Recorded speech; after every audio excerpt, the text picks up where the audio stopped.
মনের মধ্যে এক আশা কাজ করে। আশা থেকে জন্ম হয়েছে আলোর।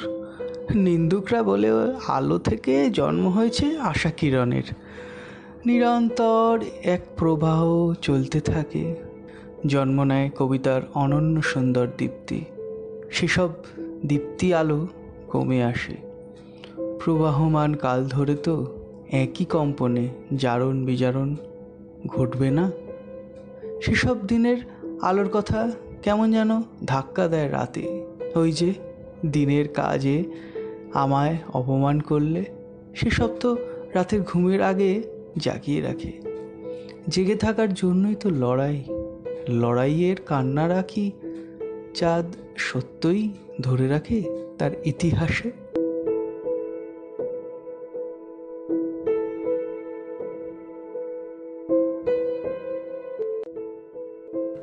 রোদ্দুরের দিনরাত। জানলার গ্রিলের সাথে সেনালি করতে করতে পর্দাটা ভাবল, কমিশন না পেলে আজ রোদ্দুরকে ঘরে ঢুকতে দেবে না। ঘরের স্যাঁতস্যাঁতে মেঝে রোদ্দুরের আশায় সারাটা দিন হাপিত্যেশ করে রইল। রোদ্দুর তখন সহস্রাব্দের বাগানের ফুলের গাছগুলোকে আর কি কিছু দেব বলে খোশামদি আপ্যায়ন করে পৈতৃক ক্যাটারিং ব্যবসাটা পাকা করছে। হঠাৎ বাইক বাহিনীর মতো কোথা থেকে এলোমেলো ঝোড়ো হাওয়া এসে হিসেবের খাতাটা ভিজিয়ে চুবড়ি করে দিয়ে গেল। রোদ্দুর এক কোণে বসে বিড়ি ধরিয়ে ভাবল, এবেলা ছুটিটা ভোগে গেল। মাঝরাতে টানা রিক্সাটা চাঁদকাকে বসিয়ে বলল, কোন দিকে নিয়ে যাব? ওই জোছনা ঘরেই তো।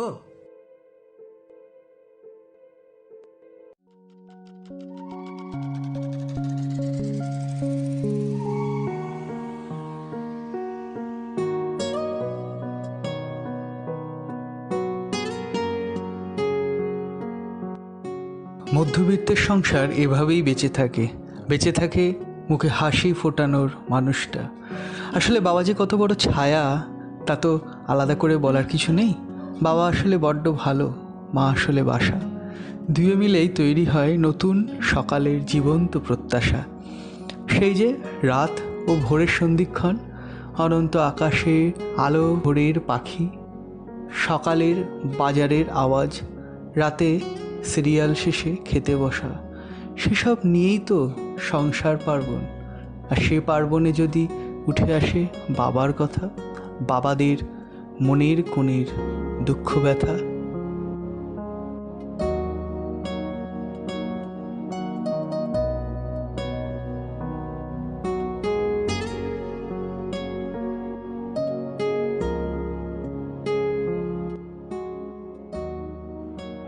ভালো খাও। এই গোবিন্দভোগ চালটা 90 টাকায় পেয়ে গেলাম গোপেন্দার দোকানে। রুটিন মাফিক ধুলেই আমার অপমানের দাগটা চলে যাবে। এফএমে কে? অরিজিৎ সিং? ভালো গায় ছেলেটা না? টিভিতে কে? গোয়েন্দাগিন্নি? হাওয়া দিচ্ছে, মনে হয় বৃষ্টি হবে। বেশ ভালো লাগছে মতো একটা ভাব আসছে। পৃথিবীটা সুমন যতটা বলে ততটা খারাপ বলে মনে হচ্ছে না। পোলাওটাও আর একটু ঘি দাও। এটাও সুমতি স্টোর্স থেকে, ভালো বলেছিল। হোক না 85 টাকায় 100, 1 চামচ না হয় বেশিই দিলে। আমার ঘামের গন্ধটা চাপা পড়ুক, তোমরা ভালো খাও। আমার ঘামের গন্ধটা চাপা পড়ুক, তোমরা ভালো খাও। আমার ঘামের গন্ধটা চাপা পড়ুক, তোমরা ভালো খাও।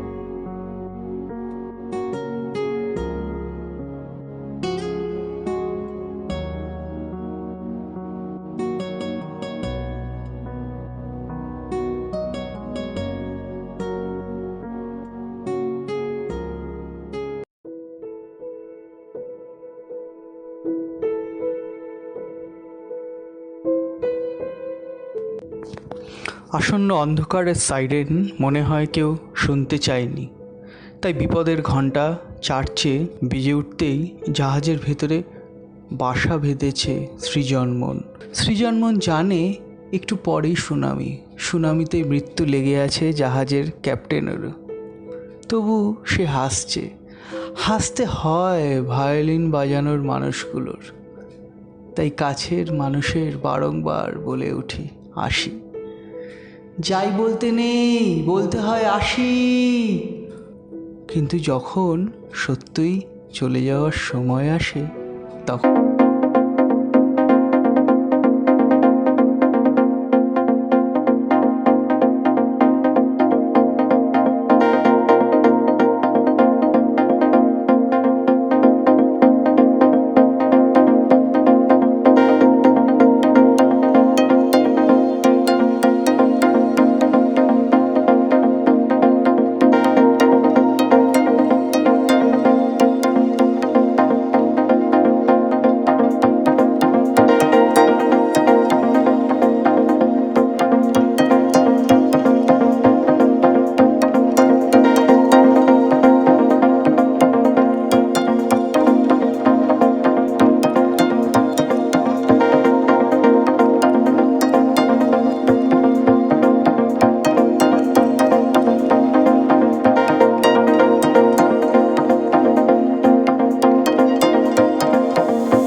নীল সাদা হয়ে উঠছে শহরের অলিগলি।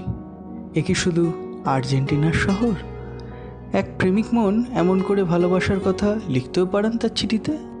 এখন বৈদ্যুতিন মাধ্যম, দ্রুততর কর্পোরেট হওয়ার গায়ের কোট বেশ হ্যান্ডসাম করে তুললেও অন্যদিকে ওই পাহাড়ের ওপর দিয়ে হেঁটে আসা অভিনেতাকে সোয়েটারই বেশি মানায়। সোয়েটারের উলে লেগে আছে আজও মায়ের গন্ধ, স্ত্রীর ভালোবাসা।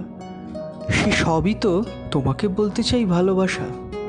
ওই কোট পরা পরদেশিকে নিয়ে খুশি তো? এই শীতের বৈশাখে আজও আমি তোমার গন্ধ পাই সোয়েটারে।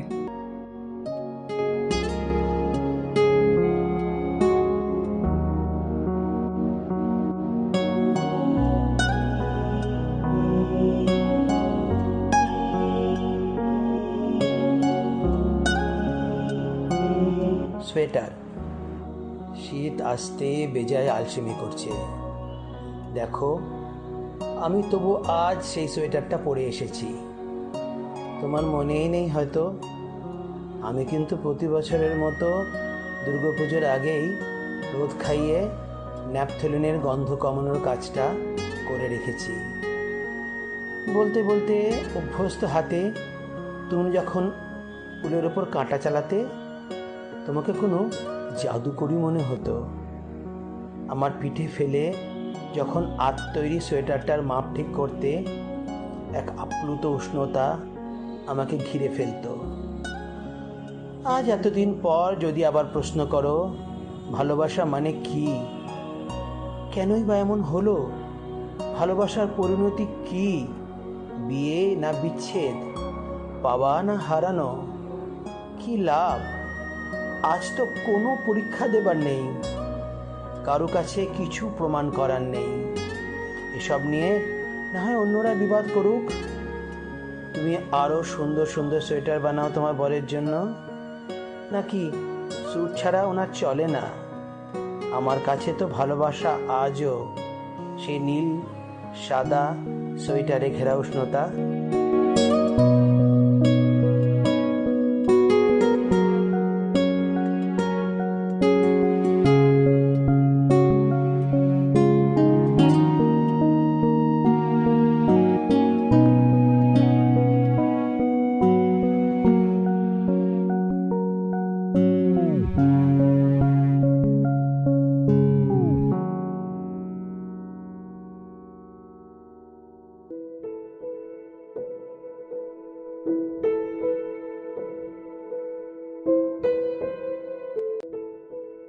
জানি না প্লাবনের গন্ধে সুখ মুহূর্ত মিশে থাকে কিনা, জ্যাক আর রোজ বিচ্ছিন্ন হয়ে যায় কিনা। তবে পালিয়ে যাওয়ার আগে সে সবই হয়তো গুছিয়ে নিচ্ছে অ্যাস্ট্রোনটের দল। পৃথিবী ধ্বংস হলে চাঁদ আছে, চাঁদ ধ্বংস হলে মঙ্গল গ্রহ। পালিয়ে যাওয়ার আগে বলবে, হয়তো মূর্খ মানুষ, তোমরা উন্নত হতে পারোনি, তাই তো এই জাহাজের 3 নম্বর কুটুরিতে কেবল আমরা আছি, মেধাবী বিজ্ঞানীরা। ওরা জানে না ওই মহাকাশযানে একটি ষাঁড়মেয়েও ছিল। বিষণ্ণ সময়ের জ্যোৎস্নার মতো সে এক বিশ্বাসের চুম্বন।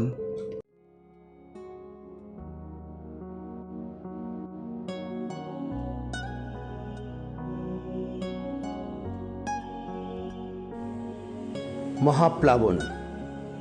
বুকের ভেতর 40 দিন ব্যাপী বৃষ্টিপাত শুরু হয়েছে। কান বন্ধ করলেও আওয়াজটা বন্ধ হচ্ছে না। যদিও প্রয়োজনে অপ্রয়োজনে জয়ধ্বনি দিয়ে এসেছি, তবুও শঙ্কা আছে অবশেষে নৌকায় স্থান হবে তো। গনগনে কয়লার মতো সূর্য উঠবে তো 41তম দিনের ভোরে। কেমন দেখতে হবে শুকনো ডাঙা। বিকেলে ফিরে যাবার মতো বাসা থাকবে তো পাখিদের। কি নেব পুঁটলিতে? স্মৃতি, পাপ, রক্তমাখা লাঠি? সগর্বে ঘোষণা করব, ওদের কাউকে উঠতে দিইনি, শুধু আমরাই। ওদের পাপেই তো এই সব। শুধু আমরা থাকব, বিশ্রাম দেব লাঠিগুলোকে ততদিন যতদিন আবার একদল ওরা তৈরি করতে না পারি।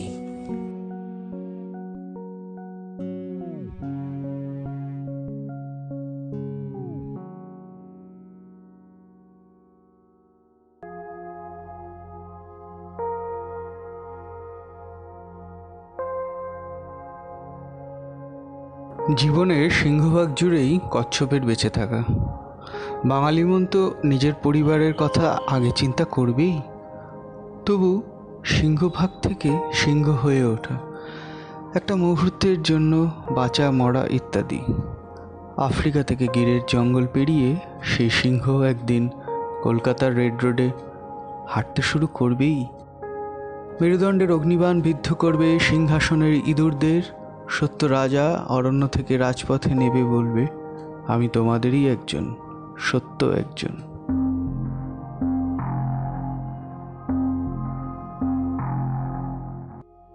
নিজের মুখোমুখি। শীতের দিনে স্নানঘরের আয়নায় নিজেকে হারানো আর খুঁজে বের করা আমার কাছে শুধু খেলা নয়, ছানি কাটানোর পর চোখ খোলার মতো। আমি আমার চোখে চোখ রাখি, আতিপাতি করে খুঁজি কোন কোনায় লুকিয়ে আছে ভয় নামক শের খান। আমার সাহসের টর্চটার ব্যাটারি একটু একটু করে কমে আসছে। আলো নেভার আগেই তার মুখোমুখি হতে চাই, সেই মানুষটার যে ব্যালট আর বুলেটের অধিকার পরিষ্কার বুঝত।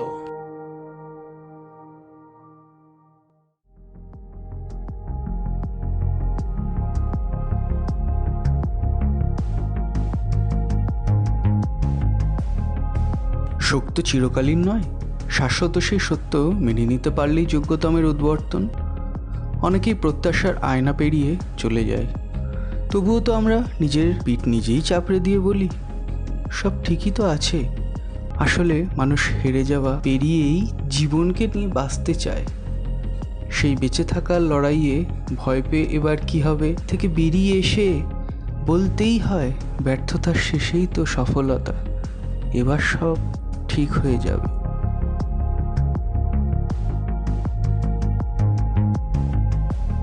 সব ঠিক হয়ে যাবে।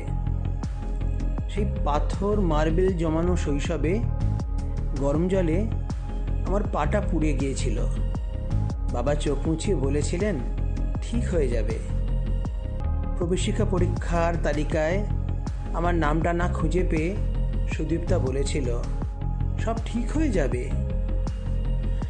আমাদের ভবিষ্যৎ কখনো দেয়ালে, কখনো খবরে, কখনো চিঠিতে, কখনো বা কবিতায় নানান কালিতে লেখা হতে লাগলো। অঞ্জলির মন্ত্রে আর রেডিও পিকিংয়ের ঘোষণায় শোনা গেল সব ঠিক হয়ে যাওয়ার আশ্বাস। সুদীপ্তার বাবা বললেন, সুদীপ্তের বিয়েতে বরযাত্রীদের দেখাশোনার ভার কিন্তু তোমার। বন্ধুরা হাতে গ্লাস ধরিয়ে বলল, নে, সব ঠিক হয়ে যাবে। এতটুকু পরে শান্তনু বলল, দাদা, কেমন সুনীল সুনীল গন্ধ পাচ্ছি। আমি হেসে বললাম, ঠিক হয়ে যাবে।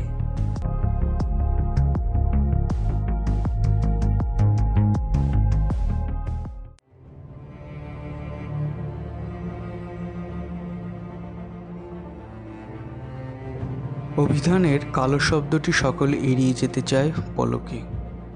তবু তো লাঠি হাতে এগিয়ে চলে বৃদ্ধ মন। এখন কাছের গাড়ি সব সকট বয়ে নিয়ে যায়।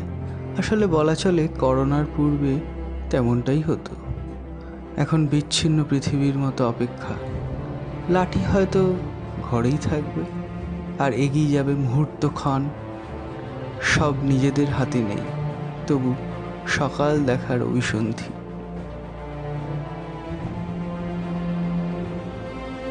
মৃতদের মৃত্যুতে নিজের হুমড়ি খেয়ে পড়া বাড়িটার মতো চেহারা সুধীনবাবুর।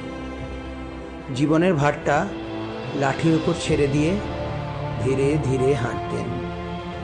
পথে দেখা হলে প্রশ্ন করতাম, কেমন আছেন? মুখে একটা প্রস্তুত হাসি টেনে নিয়ে উত্তর দিতেন উনি, যেমন রেখেছেন। তারপর এমন দিন এলো যখন লাঠিটা তার দেহের বোঝা আর বইতে পারল না। সুধীনবাবুকে উঠতেই হলো খাটিয়ায়, 4 জন লোকের কাঁধে। রাস্তায় দেখা হয়ে গেল। এলোমেলো হওয়া আঁচড়ে দিচ্ছিল তার সাদা চুল।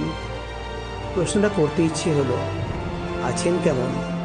আমি জানি উনি উত্তর দিতেন, কেমন রেখেছেন।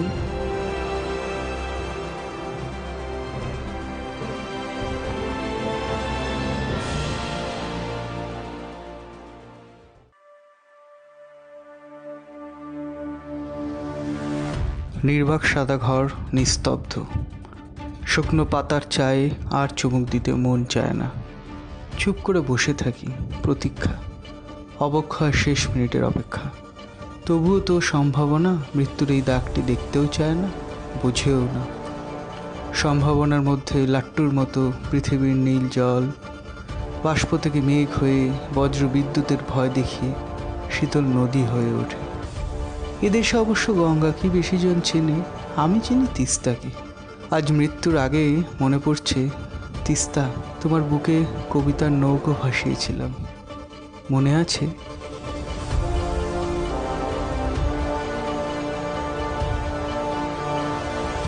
সেই দরজা ছাড়া সাদা ঘর। এমনি করেই বুঝি সেই সাদা রঙের দরজা ছাড়া ঘরটায় ঢুকতে হয়। আজ কেমন বোধ করছেন? প্রশ্নের উত্তর না দিয়েই হবেও বা, সব জানার কথাই যে জেনেই যেতে হবে তেমন দিব্যি তো কেউ দেয়নি। কিন্তু কেন তার আগেই গান্ডীব তুলে ধরার শক্তিটা পর্যন্ত থাকে না? কবজিতে আর কবিতার পাখি এসে বসে না। শীতের হাওয়ার নাচন কাঁপনে বদলে যায়। জেনে গেলে ভালো, হয়তো আবার এসে কলম ধরবো, কবিতা দিয়ে বোমা বাঁধবো।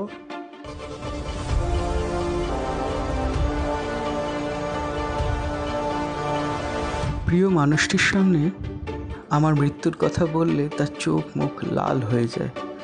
তার চোখে তখন হারিয়ে যেতে ইচ্ছা করে। আসলে মানুষের মন আর কী বা চাইতে পারে নিজের মানুষের হাসি ছাড়া? রবি ঠাকুরের নিরুপমাও ভাবতে পারেনি তার মৃত্যুর জন্য তাই কে হবে। অবলীলায় তাই সমস্ত বিষ নীলকণ্ঠে ধারণ করে কবিও বলে উঠতে চায়, মৃত্যু তো আসবেই, কিন্তু তার জন্য কেন দায়ী করব এই সুন্দর সভ্যতাকে? দূষিত চরিত্রগুলোই তো আমাদের বেশি করে লিখতে শেখায় এই ভিড় বাসে।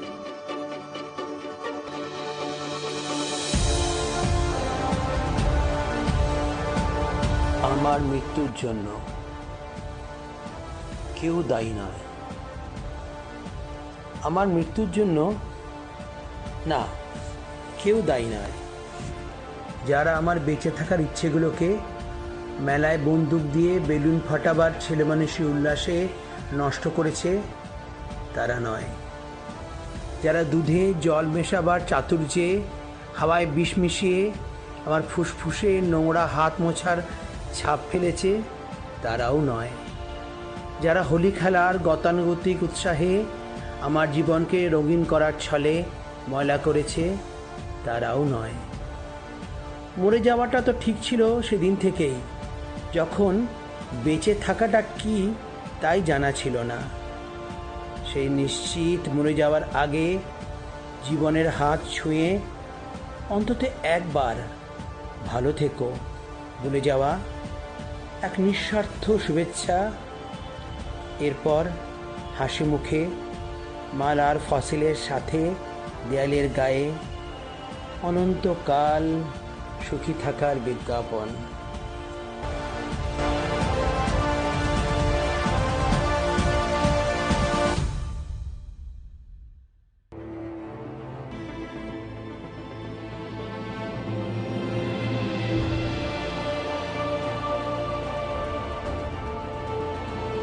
হতাশার থেকে বেরিয়ে আসতে হলে আনন্দ করতে হয়।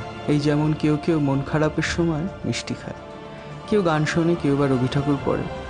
তবে যুগের সাথেই হাওয়া বদলের অফিসের ট্যুরে একটু মাদকতা কি আমাদের সেলস টার্গেট থেকে রিলিফ দেয় না? যে জীবন থেকে ব্যবসায়ী আরও বড়লোক হবে, সেখানে গাধার মতো আমার মস্তিষ্ক ব্যবহার করার আগে একটু তো বিনোদন দেবেই। আর আমিও তখন অ্যাডভান্স একটু আনন্দ তো করবই। পরে না হয় ভাববো আমার জন্মভিটেতে ফি বছর তো বন্যা আসবেই।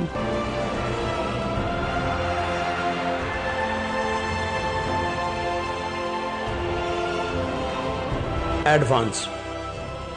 আমাদের গতবারের সেলস কনফারেন্সটা কেরলের চায়ের শহর মুন্নারে হয়েছিল। আমাদের মতো ফিগার বা কপালে পটায়া এখন অনেক দূরে, তবে দেশি হলেও ফুর্তি মন্দ হয়নি। রিসর্টের মালয়ালি ওয়েটারটা, জোসেফ না কি যেন নাম, খুশি করে দিয়েছিল। আমিও মেজাজটাকে রাজা বানিয়ে 2000 টাকার নোট দিয়ে দিয়েছিলাম। বমি করার পরপরই আফসোস হলেও এখন দেখছি ভালোই করেছিলাম। তাই আজ জোর গলায় বলতে পারি, বন্যাত্রাণের টাকাটা আমি অ্যাডভান্স দিয়ে এসেছি।